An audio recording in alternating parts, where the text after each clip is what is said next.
네, 오늘 신앙의 수성과 공성이라는 제목으로 말씀을 드리려고 합니다. 우리 신앙생활에는 이 형통할 때도 있고 또 어려운 시절도 있습니다. 그래서 형통할 때는 기뻐하고 공고한 날에는 생각해라. 그러니까 이 형통과 공고는 항상 있는 것으로 그렇게 말씀하고요. 또 야고보서 5장 같은 데 보면 고난당할 때는 기도를 하고 또 즐거울 때는 찬송을 하라. 그래서 이 고난의 시간 또 기쁨과 즐거움이 있는 시간이 있기 마련이다 하는 것을 말씀하죠. 우리 계절이 이렇게 바뀌듯이 봄, 여름, 가을, 겨울 사시가 이렇게 우리 바뀌어 나가듯이 때를 따라서 우리의 시즌이 인생의 시즌도 이제 변화가 있는 것입니다. 전도서 말씀에 보면 범사의 기한이 있고 천하만사가 다 때가 있다. 날 때와 죽을 때, 심을 때와 뽑을 때, 죽일 때와 치료할 때, 흘 때와 세울 때, 울 때와 웃을 때, 슬퍼할 때와 춤출 때가 있다. 이런 말씀을 하고 있습니다. 우리 오늘로 해서 이렇게 이제 3월로 접어들어서 겨울을 보내고요. 3월의 시즌, 이제 봄으로 들어온 느낌도 듭니다. 이렇게 이제 철이 바뀌는 것이죠. 네. 우리 시편에도 보면 다윗의 시 유명한 23편에도 하나님은 나를 푸른 초장과 쉴만한 물가로 인도하시는 우리 목자이십니다 하는 고백을 하다가 뒤에 가면 사망의 음침한 골짜기를 지날 때도 그렇게 이제 어두운 시간, 어려운 시간도 말을 합니다. 근데 그 어려운 시간이 지나면 그 다음에 주께서 원수 앞에 내게 상을 베푸시고 또 내 머리에 기름으로 부으시고 내 잔을 넘치게 하시는 그런 또 때를 고백을 하고 있습니다. 여러분, 이 시편을 시작하는 시편 1편에서도 시냇가에 심은 나무, 하나님의 말씀 안에 살아가는 우리 신앙인의 모습을 그리면서요, 시절을 쫓아 과실을 맺는다 그랬습니다. 그러니까 과실을 맺을 때가 있다는 겁니다. 항상 맺는 것은 아니고 때가 때여서 과실이 맺히고 또 준비가 되는 시간이 있고 또 맺어지는 시간이 있고 이렇게 시절을 쫓아서 열매를 맺는다 하는 것이죠. 항상 그 잎은 푸르러야 되지만은 열매는 있을 때가 있고 없을 때가 있고 그렇게 된다는 것을 말합니다. 이제 봄이 되니까 우리 옛날에 우리 그 어른들이 하시던 말씀이에요. 겨울이 추워야지 풍년이 온다. 겨울이 추워야지 사실은 벌레들이 이제 죽어서 해충들이 죽고 다음 해에는 농사가 또 잘 되어서 된다. 동짓달에 추우면 풍년이 든다는 우리 옛말도 있습니다. 신앙도 그렇다고 할 수가 있겠습니다. 우리 어려운 시간을 통과를 잘하고 그 다음에 하나님이 주시는 은총의 또 시간도 있는 것입니다. 우리 이 오늘 설교 제목을 수성과 공성이라고 이렇게 했는데요. 이 수성은 이제 성을 지킨다는 거죠. 여기서 뭔가를 더 얻는 시간이 아니고 지키는 시간, 견디는 시간을 말하고요. 공성은 이제 성을 공격해서 새로 얻는다는 것을 말하는데 이것은 새로운 성취가 있고 발전이 있는 것을 이제 표현하는 그런 용어로 택해봤습니다. 우리는 뭘 얻는 것에 관심을 많이 가지고 새로운 것을 이루는 데 관심을 많이 가지지만 실제로 이게 잘 지키는 것, 이 무너지지 않는 것, 빼앗기지 않는 것도 정말 중요한 것이라고 할 수가 있습니다.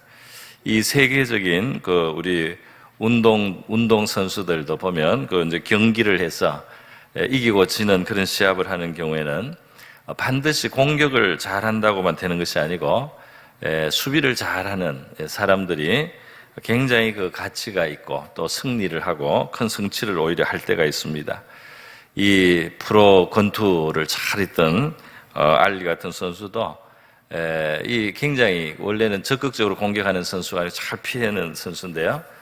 수많은 그 소나기 펀치를 피하고 그리고 기회를 봐서 반격을 해서 이제 이기는 아주 그런 유명한 명시합들도 있습니다. 우리나라 지금 축구 선수 중에는 이태리에 간 그 김민재라는 선수는 수비수인데요. 그렇게 인정을 받고 굉장히 그 경기에 큰 도움을 준다고 이렇게 알려져 있습니다. 우리 한국에서 했던 그 2002년 월드컵 경기 있지 않습니까? 거기에서 최우수 선수로 마지막에 골든볼을 받은 선수는 독일의 골키퍼였습니다. 올리버 칸이라는 이 골키퍼가 너무 공을 잘 막아냈는데 그것이 마치 공을 하나 넣은 거나 마찬가지라는 거예요. 공을 하나 막아낼 때마다 공을 하나 넣은 거나 마찬가지라는 겁니다. 그래서 역사상 처음으로 우리 한국에서 했던 월드컵에서는 수비, 그것도 제일 끝에서 공을 막는 선수가 최고 선수로 그렇게 된 적이 있습니다. 우리 신앙에서도요,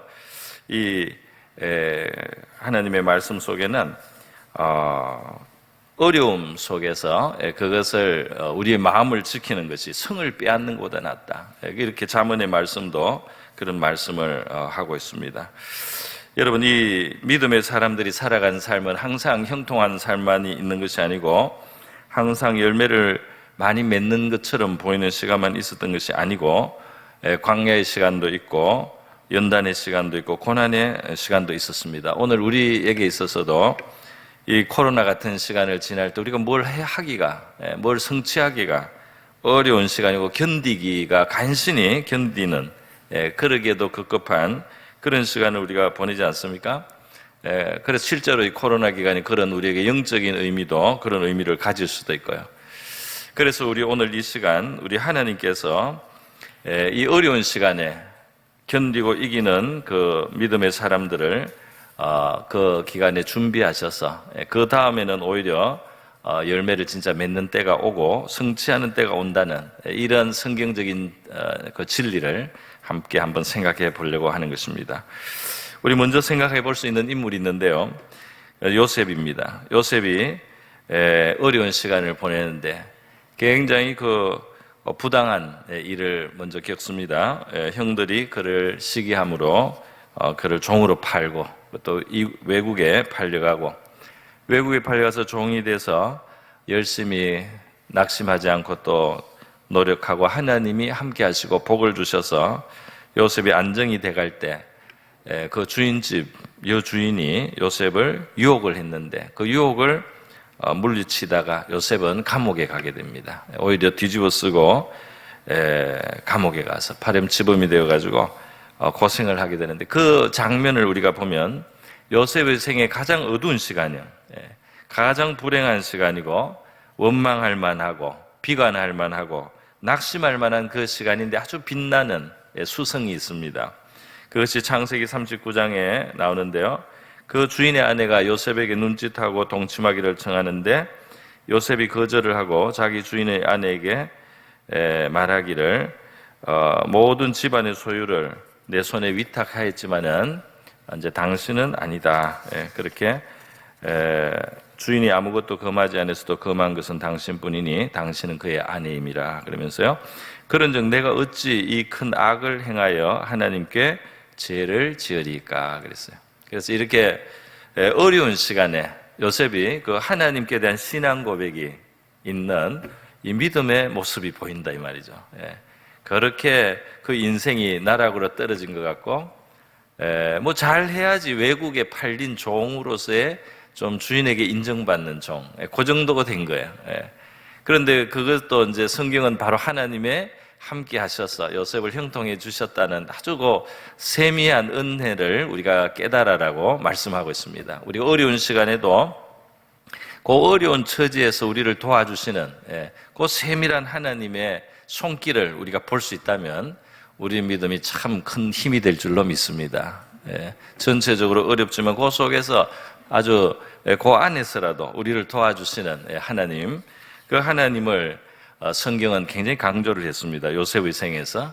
그래서 요셉의 생에서 제일 어려운 시간에 아주 고난받는 시간이죠. 그리고 거기에서 유혹이 있는데 요셉이 하나님을 경외하는 마음, 하나님을 의식하고 살아가는 마음, 하나님을 두려워해서 악을 행치 않으려고 하는 그런 자세를 우리가 보게 되죠. 여기에 이 요셉의 수성, 그가 믿음을 지킨다 이 말이에요.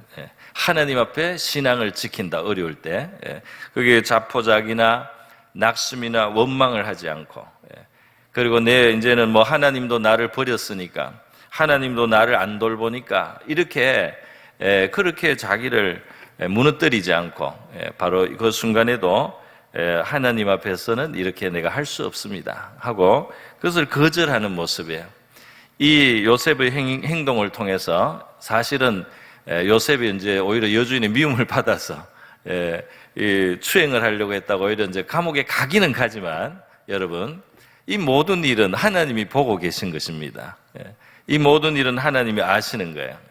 그래서 이때 요셉의 이 행위, 요셉의 이 자세는 말이죠. 이 수성하는 믿음을 지키는 이것은 하나님 앞에 굉장히 복을 받게 됩니다. 여러분, 그는 당장에는 감옥에 간 것 같아도 그 감옥에서 말이죠. 하나님은 그 다음 요셉의 축복, 요셉이 성취하고 이루고 하나님의 좋은 약속과 비전이 이루어지는 바로 그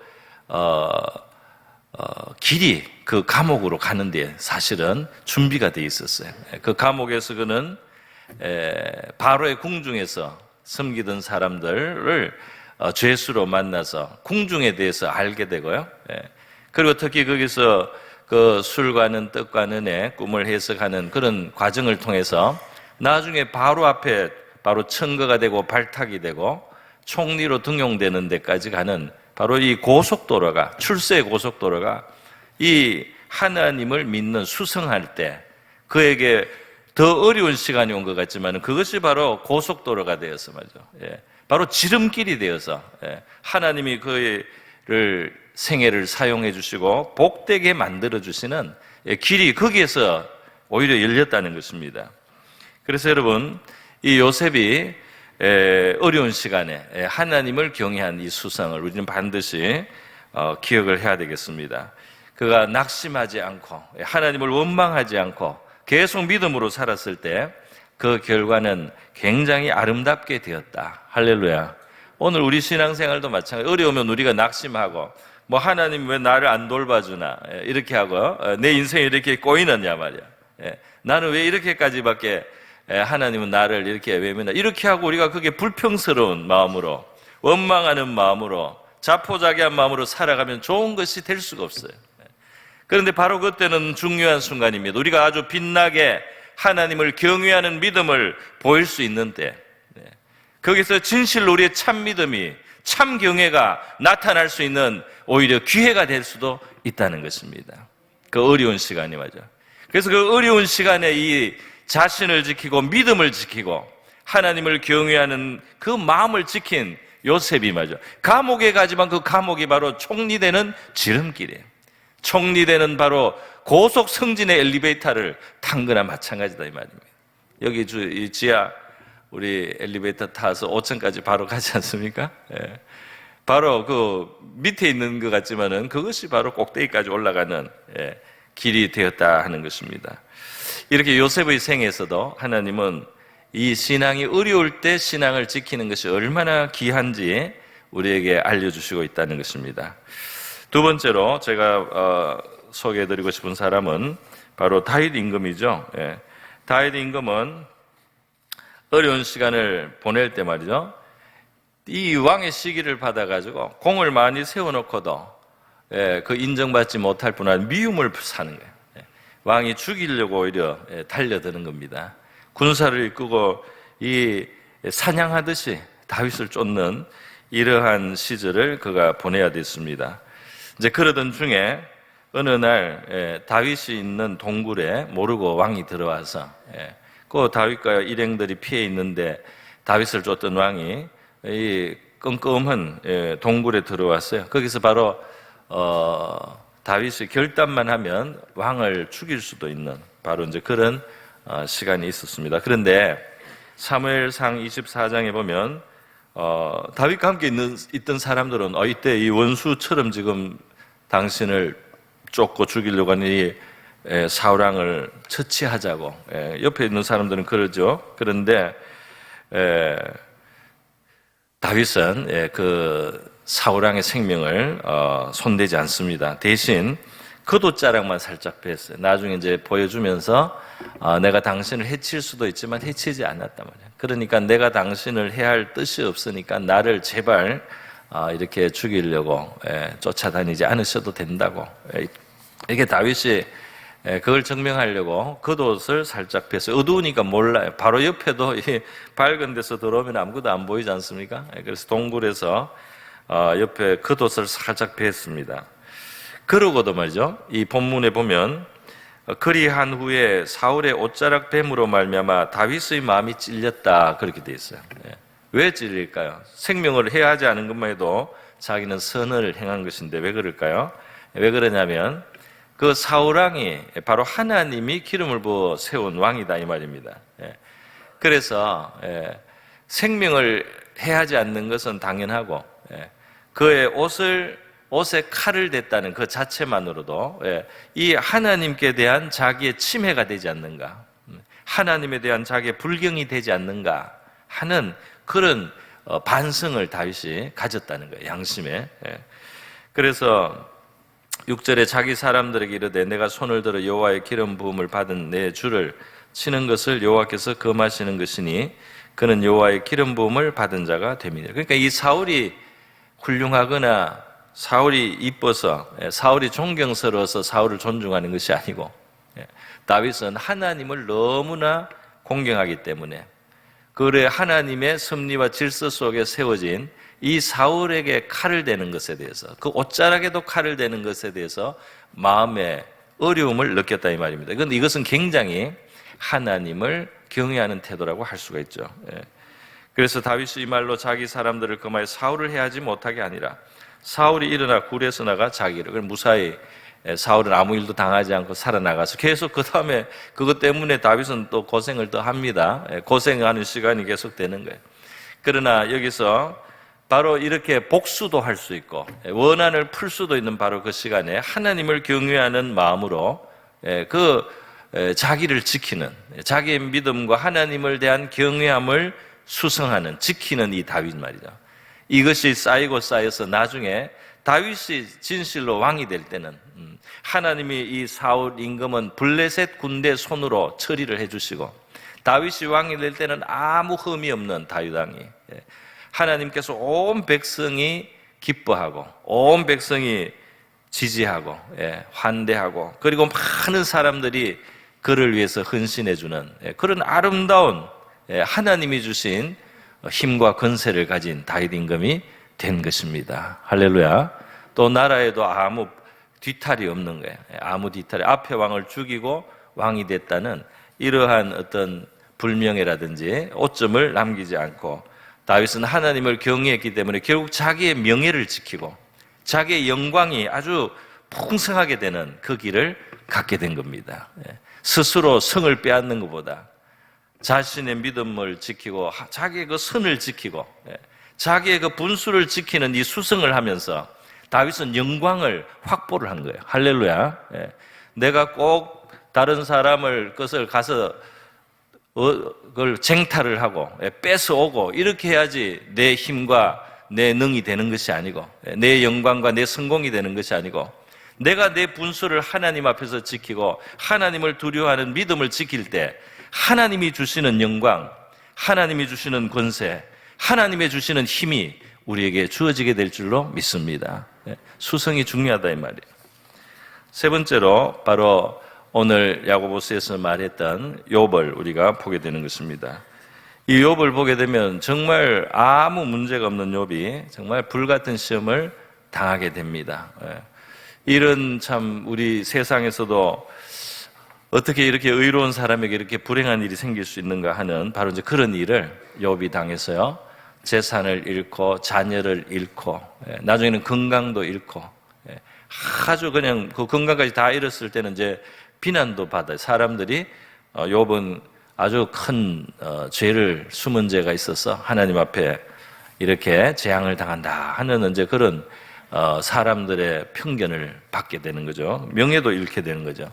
이러한 그 욥이 정말 불행을 당했습니다. 이것은 이제 사단이 욥을 이제 하나님 앞에 정죄해서 고소해서 욥이 하나님을 경외하는 것은 하나님이 그를 복 주시고 지켜주시기 때문에 그런 뿐이다 하는 이 사단의 그 송사를 하나님이 받아서 말이죠. 욥이 그렇지 않은 순전한 하나님을 경외하는 사람이라는 것을 하나님이 보이시겠다고 이 욥의 그 고난을 허락을 하셨어요. 그래서 욥에게 이런 무시무시한 고난이 무지막지하게 들어왔는데요. 그게 욥의 반응이 욥기에 나와 있습니다. 욥기 1장에 보면 욥이 일어나서 겉옷을 찢고 머리털을 밀고 땅에 엎드려 예배했다 그랬어요. 재산이 다 날라가서 그 맡은 당나귀, 불이 떨어져서 뭐 자연재해로 없어지고 또 강도떼가 달려들어서 뺏어가고 말이죠. 그리고 그 자녀들을 잘 키웠는데 자녀들도 갑자기 사고가 나가지고 생명을 잃고 말이죠. 이러니 욥이 하루아침에 망했습니다. 그런데 그 슬픔을 표현을 하는 게요, 겉옷을 찢고 머리털을 밀고 땅에 엎드려 예배했다 그러면서 이르되 내가 모태에서 알몸으로 나와 싸운즉 또한 알몸으로 그리로 돌아가올지라 주신 이도 여호와시오 거두시는 이도 여호와시오니 여호와의 이름이 찬송을 받으실지니다. 원래 나는 아무것도 없었다. 내가 이 세상에 나올 때 아무것도 없이 알몸으로 나왔어. 지금 세상을 살면서 많은 것을 가지고 얻고 이렇게 살았는데 지금 그것이 없어졌단 말이죠. 그런데 이것을 주신 것도 여호와요, 이것을 거두신 것도 여호와다. 그러면서 하나님을 찬송을 하고 예배하는 자세로 그냥 있는 거예요. 이 모든 일에 욥이 범죄하지 아니하고 하나님을 향하여 원망하지 아니하니라. 이 믿음을 지키는 욥의 모습을 강조를 했습니다. 한 번 더 재앙이 오죠. 이때까지는 아직 몸의 질병은 안 왔는데 이렇게 욥이 끄떡하지 않으니까 사단이 하나님 앞에 건강을 뺐으면 반드시 하나님을 원망할 것이다. 이렇게 또 이제 그렇게 송사를 합니다. 그래서 하나님이 그것을 허락을 했는데요. 그래서 욥이 정수리부터 발바닥까지, 발바닥에서 정수리까지 종기가 나서 얼마나 그 가렵고 아픈지 질그릇 조각을 가지고 몸을 긁었다고 했어요. 그러니까 이 질그릇 그릇으로 몸을 긁으니까 몸이 어떻게 되겠습니까? 아주 그냥 몸이 찢겨서 말이죠. 피가 얼마나 많이 나고 아주 처참한 모습이 되지 않겠어요? 친구들이 와서 나중에 보고는 일주일 동안 말을 못했습니다. 너무 비참해가지고.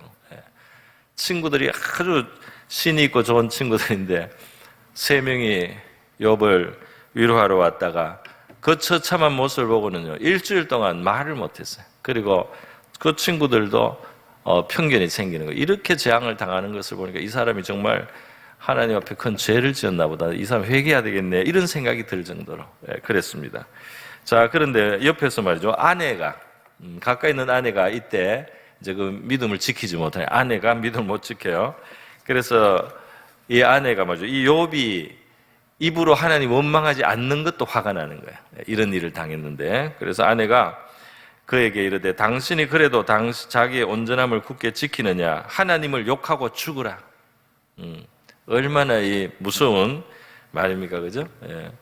그 물론 이 아내가 사탄이나 마찬가지 이 순간에 하나님을 욕하고 죽으라. 사탄이 원하는 거죠.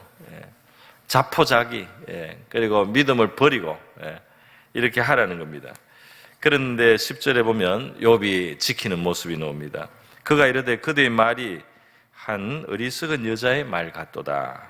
우리가 하나님께 복을 받았은즉 화도 받지 아니하겠느냐 하고 이 모든 일에 욥이 입술로 범죄하지 아니하니라. 여러분 여기 입술로 범죄하지 않았다고 돼 있죠? 입술로. 입술로 우리가 범죄할 수 있다는 걸 말하는 거예요. 내 입에서 나오는 이 말이 하나님 앞에 무례한 말이 될 수가 있다.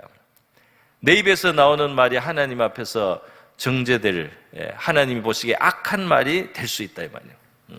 그 어려운 시간에 더 조심을 해야 된다 이 말입니다. 이래서 욥이 그 입술로 범죄치 않았다.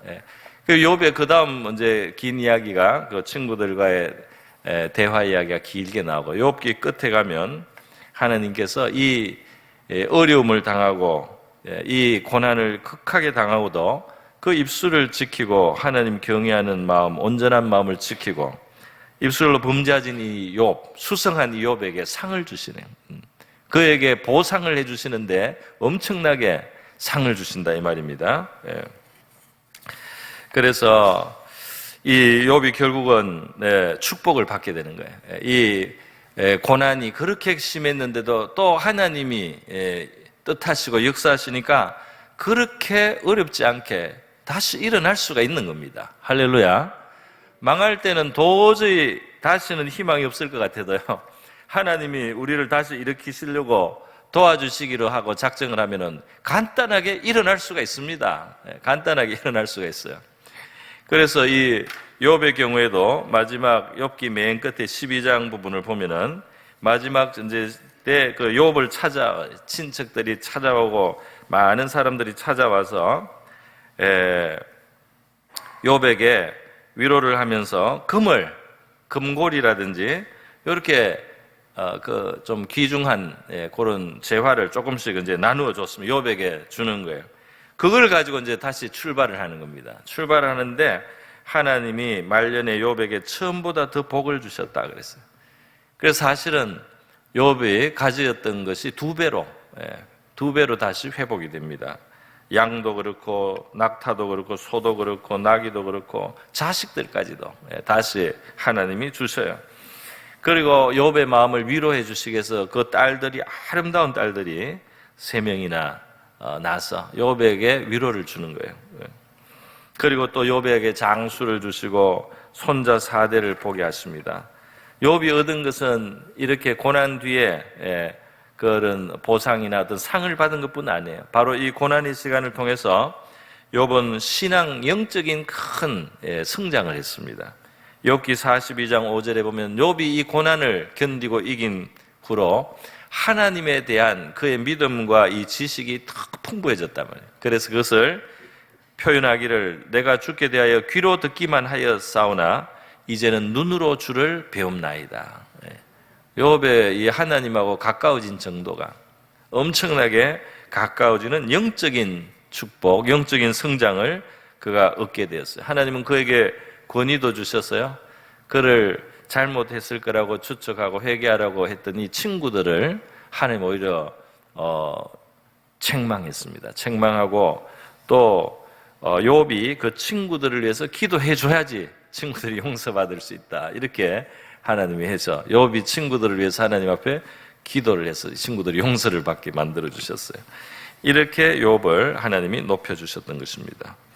여러분, 우리 성경은 바로 우리의 신앙이 어려운 그 시절도 우리가 뭔가를 얻고 성취하는 것 이상으로 그 시절이 중요하다.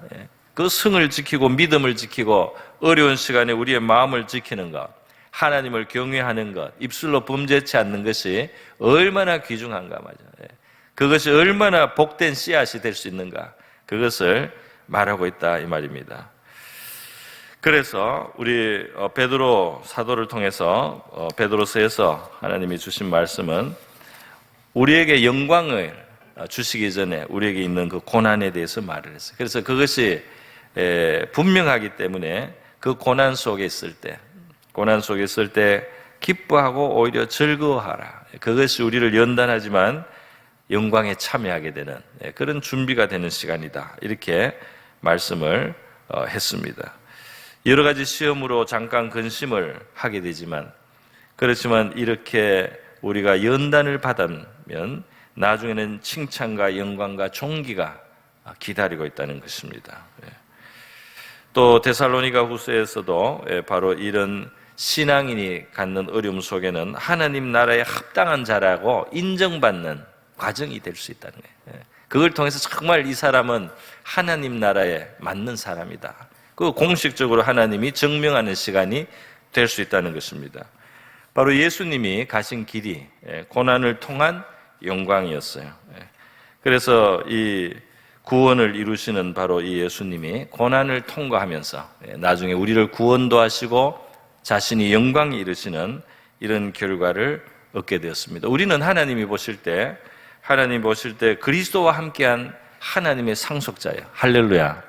예수를 믿으면 하나님의 상속자, 하나님의 것을 우리의 것으로 나중에 누리게 됩니다. 지금도 사실은 원리적으로는 주어져 있어요. 그런데 하나님의 상속자, 그리스도와 함께한 상속자, 하나님의 자녀는 바로 그렇기 때문에 그와 함께 그 영광을 다 받는 과정에서, 그리스도의 영광을 우리가 함께 받는 그러한 과정에서 그의 고난에도 참여하는 부분이 있다는 겁니다. 할렐루야.